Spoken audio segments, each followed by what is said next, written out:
আমরা বলেছি গণ অভ্যুত্থানের পরে বাংলাদেশে নতুন করে ভয়ের সংস্কৃতি তৈরি করা হচ্ছে।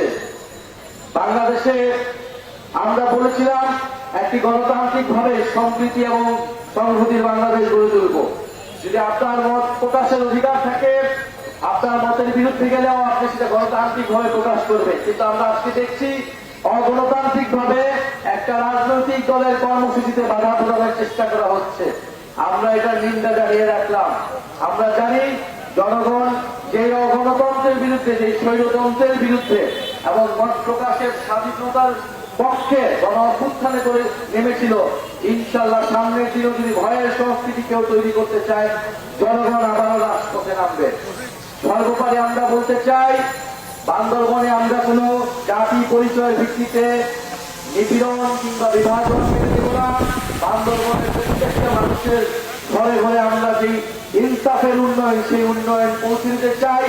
অর্থনৈতিক ভাবে বান্দরবনকে আমরা সমৃদ্ধশালী করতে চাই। আপনারা কি চান? প্রিয় বান্দরবনবাসী, জাতীয় নাগরিক পার্টির সাথে আপনারা থাকবেন? নতুন সংবিধানের জন্য থাকবেন? বিচার সংস্কারের জন্য থাকবেন? ইনশাআল্লাহ আপনারা থাকবেন। আমাদের আগামী দিনে সংসদে আমরা চাবো বান্দরবনের সকল জনগোষ্ঠীর প্রতিনিধিত্ব নিশ্চিত হবে, উচ্চ কক্ষ এবং নিম্ন কক্ষে উভয় কক্ষেই নিশ্চিত হবে। ইনকিলাব, ইনকিলাব।